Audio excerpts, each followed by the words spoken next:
Willie D Live. What's up, family? Donald Trump, your president, and his administration is being accused of committing the biggest fraud in immigration history. $1 billion. Yeah, fam. That's cold-blooded, man.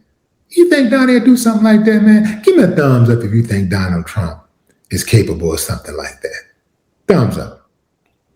Thumbs down if you say, nah, man, not my president. Not my president. No way possible. Well, according to the Cato Institute is an independent think tank. What they do is that they try to provide stories and information to make the public aware when people are trying to rip them off and things of that nature. So the government defrauds legal immigrants and U.S. sponsors who paid $1 billion in fees. The U.S. government is taking fees from immigrants and the U.S. sponsors for services that it has no plans to provide. The government took their money, and now it won't even adjudicate their applications. In many cases, it refuses even to issue denials. The State Department is actually telling consular officers not to notify future applicants that the government has banned them. During testimony before the U.S. Senate, I called it the largest fraud in the history of the United States immigration system. In fact, it is likely the first $1 billion fraud, a theft of processing fees for services never rendered. Even Republican Senator John Kennedy of Louisiana told me at the hearing that he was shocked it was happening. It is happening, and it is shocking. This massive fraud is the result of three policies promulgated by President Trump, Secretary of State Marco Rubio, and the head of U.S. Citizenship and Immigration Services, Joseph Edlow. We can stop right there, fam. I think you get the gist of what's going on here. Another massive fraud from our government. I'm just shocked that something like this is happening. I'm pretty sure there's a reasonable explanation for all of this. Okay, enough of the BS. If they were to tell me that Trump was not stealing money from somebody, that would be shocking. You know, telling me that he stole some money, that ain't shocking. That's not shocking at all. Because this dude is padding his pockets at every turn. I mean, he's selling sneakers, he's selling Kool-Aid, he's selling buttons, he's selling hats and t-shirts. You know, he's selling the country out. I mean, just every turn, he trying to get some money, man, from everywhere. He getting money over here, money over there. Ooh-wee, man. Ooh-wee. What is behind the division, man? Why aren't these people in prison yet? What is the Congress for? I mean, like, I get it, man, he's the president, but isn't the country supposed to have members of Congress to safeguard us against such tyranny? Like, what are they really doing? If the MAGAs can be dislodged from power and the Dems ever take over, do not let even one of them whisper, it's time to move on. Because they've had their moment. I mean, they got it. Even right now, people are hopeful.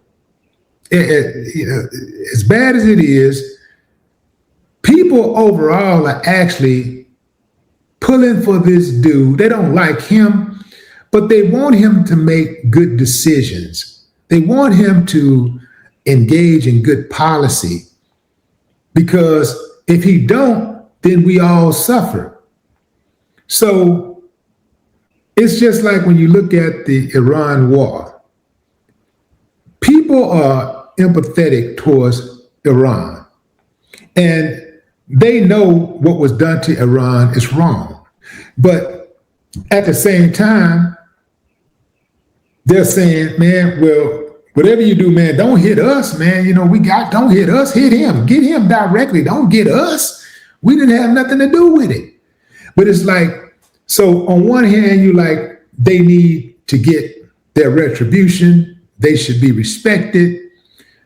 They should have freedom of choice for their country. But we're over here and we're thinking to ourselves, man, if worse come to worse, then we're going to have to pick a side, and we're on this side. So at the end of the day, we'd have to choose America. So we don't want America to get bombed on. We don't want our life upended like the people in Iran, where their bridges are being destroyed. Man, you know how long it's going to take to repair some of that stuff over there? The bridges are being destroyed. Their oil refineries are being destroyed. Their schools are being destroyed. Their hospitals are being destroyed. Do you understand the implications of that? Whereas millions of people are going to suffer the lifestyle consequences of that. It's going to have major negative impact over time. Besides the people who were immediately killed, there will be people who will die because they don't have electricity. There are people who are going to die because the food supplies have spoiled. The crops are damaged. There is no trade to get food and medical supplies to the country.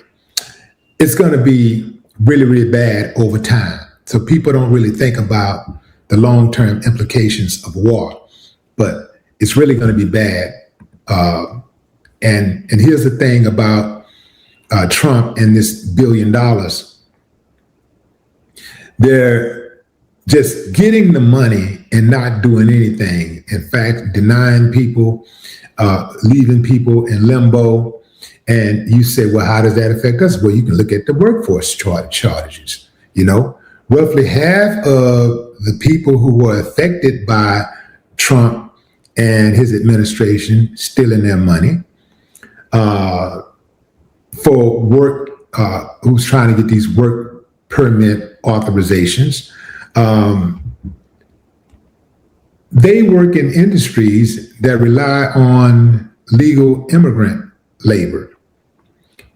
Well, those industries are going to be affected, and as those industries are affected, the prices go up, and as the prices go up, it trickles down to who? You and I, the consumer. So we pay higher fees. We pay higher prices for our services and products. That's how that goes. So, and it also is going to deter skilled workers.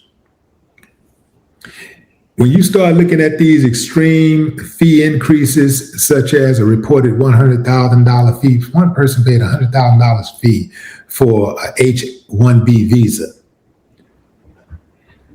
Family. So people are going to shy away from that, and they're going to decide, you know what, man, this is all I got. I can't afford to lose it. So it's going to have long-term effects on the American people, no matter what. So it's not like just a situation where they stole $1 billion from immigrants. There is a trickle-down effect, and well, it will reach all of us. And here's the thing, too.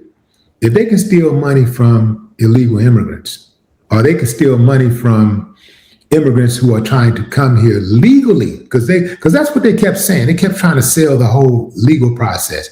If you come here legal, if you do it legally, we welcome you.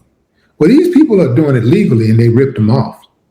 That's akin to Iran sitting at the negotiation table with the U.S., and next thing you know, bombs are falling out of the sky.